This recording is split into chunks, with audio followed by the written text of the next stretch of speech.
কেমন আছেন সকলে? কি বললেন? ভালো নেই কেন? ব্যথা, বাতের ব্যথা। দেখুন, শুধু 50 পেরোলেই যে বাতের ব্যথা হবে তা কিন্তু নয়। 50-এর আগেও কারো কারো ক্ষেত্রে বাতের ব্যথা দেখা যায়। আচ্ছা, বাত হয়নি বা বাত হয়েছে, কি খাবেন? বাতের ব্যথা সারাতে হবে তো খাবারের দিকে বিশেষ নজর দিতে হবে। সমাজের সমস্ত প্রবীণ মানুষদের জানাই সশ্রদ্ধ প্রণাম, আর আমার সমস্ত সাবস্ক্রাইবার এবং দর্শক বন্ধুদের জানাই আন্তরিক প্রীতি, শুভেচ্ছা ও ভালোবাসা। আমরা কেউ চাই না বাতের ব্যথা সহ্য করতে, আমরা কেউ চাই না বাতের ব্যথায় শুয়ে থাকতে, আমরা কেউ চাই না আমাদের বাতের ব্যথায় দৈনন্দিন জীবনটা এলোমেলো হয়ে যাক। বাত প্রতিরোধ করতে হলে কি খাবেন, বা বাতের যন্ত্রণা যাতে সহ্যের মধ্যে থাকে, খাদ্য তালিকা কীভাবে তৈরি করবেন, সেই গপ্প করার আগে বাত রোগটি আদতে কি ছোট্ট করে একটু জেনে নিই। বাত 2 অক্ষরের একটা শব্দ হলেও এটি একটি ছোট্ট রোগ নয় কিন্তু, বরং একই অঙ্গে এত রূপ, অর্থাৎ অনেক রোগের সম্মিলিত রূপ। সাধারণত বেশিরভাগ মানুষের ধারণা বাত মানে অস্থিসন্ধি বা জয়েন্টসের রোগ। একদম নয়। বিস্তারিতভাবে বলা যায় হাড়ের ইনফ্লামেশন, ডিজেনারেশন, লিগামেন্ট ও টেন্ডনের ব্যথা বা ইনফ্লামেশন, মাসলসের ব্যথা, মেরুদণ্ডে ইনফ্লামেশন জনিত কারণে নানা সমস্যা, ডিজেনারেশন, স্টিফনেস, আরও কত কত কত কি। বাত হতে পারে অনেক কারণে, সে গপ্প না হয় আরেকদিন হবে। বাত মূলত ইনফ্লামেটারি ডিজিজ, অর্থাৎ প্রদাহজনিত সমস্যা। বিভিন্ন ধরনের বাতের নাম যদি একটু মনে করে দেখেন, দেখবেন শেষে একটা টিস বা আইটিস আছে, যার অর্থ কিন্তু ইনফ্লামেশন। যেমন রিউম্যাটয়েড আর্থ্রাইটিস, অস্টিও আর্থ্রাইটিস ইত্যাদি, আরও অনেক অনেক অনেক। বাত কিন্তু শরীরের বিভিন্ন জায়গায় হতে পারে, আর এই বাতের কষ্ট অসহ্য। তাই সেই কষ্ট থেকে মুক্তি পেতে খাদ্যাভ্যাসের দিকে বিশেষভাবে যত্নশীল হতে হবে। প্রত্যেক মানুষের সুস্থ থাকার জন্য বহুবার বিভিন্ন ভিডিওতে বলেছি 4টি পয়েন্ট বা 4টি স্তম্ভ বা 4টি পিলারের ওপরে আমরা জোর দিই। প্রথম হচ্ছে চিকিৎসা, দ্বিতীয় হচ্ছে ডায়েট, তৃতীয় হচ্ছে বিশ্রাম, চতুর্থ হচ্ছে নিয়মানুবর্তিতা। এক্ষেত্রেও কিন্তু তার ব্যতিক্রম ঘটেনি। এ কথা আপনারা সবাই জানেন। স্বাস্থ্যকর খাদ্যাভ্যাস এবং জীবনযাত্রা অনেক রোগের থেকে আরাম ও আরোগ্য দিতে পারে। যেমন ইনফ্লামেশন কমিয়ে সঠিক খাদ্যাভ্যাস কিন্তু জয়েন্টের বা অস্থিসন্ধির ক্ষয় প্রতিরোধ করতে পারে। সবচেয়ে বড় কথা, যারা বাতের সমস্যায় ভুগছেন তাদের ওজন কিন্তু নিয়ন্ত্রণে রাখতেই হবে। আর সঠিক ওজন বজায় রাখতে হলে অবশ্যই সঠিক খাদ্যাভ্যাসের দিকে নজর দিতে হবে। শরীরে যদি অতিরিক্ত ওজন থাকে, সেই ওজনের জন্য বিশেষ বিশেষ জয়েন্টে কিন্তু ব্যথা, যন্ত্রণা, প্রদাহ হতেই পারে। তাই বাতের ব্যথা নিয়ন্ত্রণে রাখতে শরীরের ওজন নিয়ন্ত্রণে রাখতেই হবে। তার জন্য কি করতে পারেন? তার জন্য অ্যান্টি ইনফ্ল্যামেটারি ডায়েট মেনটেন করতে হবে। সাদা বাংলায় বলি, প্রদাহ যাতে না হয় সেই ধরনের খাবারগুলো খাদ্য তালিকায় রাখতেই হবে। 1 নম্বর, প্রচুর সবুজ শাকসবজি খেতে হবে। কেন? শাকসবজিতে যথেষ্ট পরিমাণে ফাইবার থাকে, বিভিন্ন ধরনের ভিটামিনস থাকে, অ্যান্টিঅক্সিডেন্টে সমৃদ্ধ এবং ফাইটোকেমিক্যালসে সমৃদ্ধ। 2-4টে উদাহরণ বলি। যেমন পালং শাক, বাঁধাকপি, লেটুস, বিশেষ করে ব্রোকলি ভিটামিন কে সমৃদ্ধ। আর ভিটামিন কে কী করে? আমাদের রক্তে যে ইনফ্ল্যামেটারি মার্কার আছে তা কমায়, ব্যথায় আরাম দেয়। ভিটামিন ই সমৃদ্ধ। এর কাজ কি? ইনফ্ল্যামেটারি যে মলিকুলস আছে তার বিরুদ্ধে সুরক্ষা দেয়। ভিটামিন সি সমৃদ্ধ, কোলাজেন তৈরিতে সাহায্য করে। কোলাজেনের কাজ কি? কার্টিলেজের অন্যতম উপাদান হচ্ছে কোলাজেন। আর কার্টিলেজ যদি সুস্থ থাকে তবে জয়েন্ট পেন একেবারে আয়ত্তের মধ্যে চলে আসবে, জয়েন্টগুলি সুরক্ষা পাবে, তাদের ফ্লেক্সিবিলিটি রক্ষা পাবে। আচ্ছা, আজ থেকে 25-30 বছর আগে আমাদের ইয়াং এজে ব্রোকলি চিনতাম না, কিন্তু ব্রোকলির উপকারিতা যদি আমরা জানতে পারি তাহলে যখনই ব্রোকলি পাওয়া যাবে আমরা কিন্তু খাবোই খাবো। বাতের জন্য অত্যন্ত উপকারী হচ্ছে ব্রোকলি। কেন?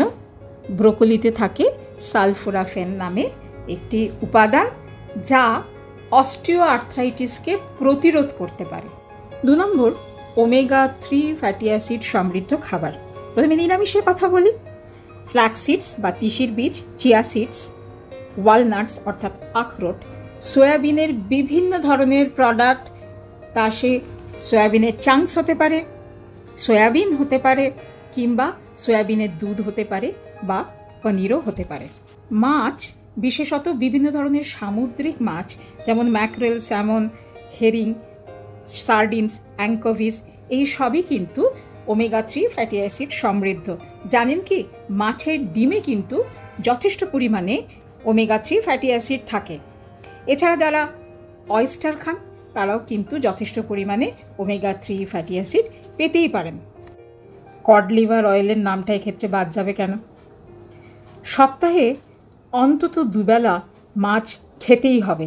আর যারা মাছ খান না অর্থাৎ নিরামিষাশী, তাদের জন্য তো আগেই বলেছি আরও অনেক খাবার আছে যেগুলো তারা খেতে পারেন বাত প্রতিরোধ করার জন্য। 3 নম্বর, বিভিন্ন ধরনের বাদাম। বাদামেও কিন্তু যথেষ্ট পরিমাণ ওমেগা 3 ফ্যাটি অ্যাসিড থাকে। বাদাম অত্যন্ত পুষ্টিকর খাবার, পেট ভরে যাওয়ার মতন খাবার, ইনফ্লামেশন বিরোধী খাবার, হার্টের জন্য অত্যন্ত ভালো, বিভিন্ন ধরনের হৃদরোগ প্রতিরোধ করতে পারে। রিউম্যাটয়েড আর্থ্রাইটিসের রোগীদের জন্য বিশেষ প্রয়োজনীয় বিভিন্ন ধরনের বাদাম। বাদামে কি আছে? পর্যাপ্ত পরিমাণে ফাইবার আছে, আয়রন আছে, ক্যালসিয়াম আছে, ম্যাগনেসিয়াম আছে, জিঙ্ক আছে, ভিটামিন বি, ভিটামিন ই। বাদাম যদি ভিজিয়ে রেখে সকালবেলা 2-4টি করে খেতে পারেন তবে কিন্তু তার ফল দীর্ঘ প্রসারী হতে পারে। 4 নম্বর, বিভিন্ন ধরনের ফল। ফল কেন খাবেন? ফলের অনেক উপকারিতা। ফল আমাদের সুস্থ রাখে। ফলে থাকে প্রচুর অ্যান্টিঅক্সিডেন্ট, যা আমাদের ক্ষতিকারক ফ্রি র্যাডিক্যালসগুলোকে একেবারে প্রতিহত করতে পারে। আর আপনারা সবাই জানেন ফ্রি র্যাডিক্যালস নানা রোগের কারণ। ফলের মধ্যে বিভিন্ন ধরনের মরশুমি ফল তো খাবেনই, সেই সঙ্গে আপেল, কলা, বেদানা, পেঁপে, লাল আঙুর, কালো আঙুর, বিভিন্ন ধরনের বেরিজ, এই সবই থাকতেই হবে। আচ্ছা, লেবু খান তো নিয়মিত? লেবু ভিটামিন সি সমৃদ্ধ যে কোনো রকমের লেবু খাদ্য তালিকায় রাখতেই হবে, কারণ লেবু ইনফ্লামেশন কমায়। 5 নম্বর হচ্ছে রসুন। কি অবাক লাগছে তো? শাকসবজির মধ্যে তো রসুনের কথা বললাম না। না, রসুনের গুরুত্ব এতটাই বেশি বাতের ক্ষেত্রে, আলাদাভাবে বলাই ভালো। রসুন হচ্ছে অ্যান্টি ইনফ্ল্যামেটরি গুণে সমৃদ্ধ। এই সঙ্গে 2টি মশলার নাম কিন্তু অবশ্যই উল্লেখ করতে হবে। একটি হচ্ছে দারচিনি, অপরটি হচ্ছে আদা। 6 নম্বর হচ্ছে ডাল এবং বিভিন্ন দানা শিম জাতীয় খাবার। কারণ কি জানেন? এতে থাকে প্রচুর পরিমাণে ম্যাগনেসিয়াম, আর ম্যাগনেসিয়ামের কাজ কি? নার্ভের সুস্থতা বজায় রাখে, ব্যথা যন্ত্রণার অনুভূতি কমায়। আর আমরা তো এটাই চাই। বিভিন্ন ধরনের ডাল, রাজমা, সয়াবিন, ছোলা, এগুলো কিন্তু খেতেই হবে। ছোলাতে সালফার থাকে, তাই ছোলা যদি নিয়মিত ভেজানো খেতে পারেন তাহলে হাত পায়ের ব্যথা যন্ত্রণা তো কমবেই, সেই সঙ্গে জ্বালাও কমে যাবে। এছাড়া এতে প্রচুর পরিমাণে অ্যান্টিঅক্সিডেন্ট থাকে, ফাইবার থাকে, ফাইটোনিউট্রিয়েন্টস থাকে, যা সি রিঅ্যাক্টিভ প্রোটিন কমাতে সাহায্য করে। আর আমরা তো সবাই জানি রিউম্যাটয়েড আর্থ্রাইটিস বা বিভিন্ন ধরনের আর্থ্রাইটিসে সি রিঅ্যাক্টিভ প্রোটিন বেড়ে যায়। এছাড়া রাজমা বা বিনসে থাকে প্রচুর পরিমাণে প্রোটিন, সেই প্রোটিনও কিন্তু এক্ষেত্রে অত্যন্ত উপকারী। বরং মাংস কম খেয়ে যদি একটু ডাল খেতে পারেন, যদি একটু বিনস খেতে পারেন, যদি একটু রাজমা খেতে পারেন, তাহলে বিষয়টা ভালো হয় নাকি? 7 নম্বর, গ্রিন টি। গ্রিন টি ওজন কমাতে পারে, এই বিষয়ে তো কোনো সন্দেহ নেই, আমরা সবাই জানি। আর বাতের ক্ষেত্রে ওজন নিয়ন্ত্রণে রাখা ভীষণ জরুরি। গ্রিন টি কেন খাবেন?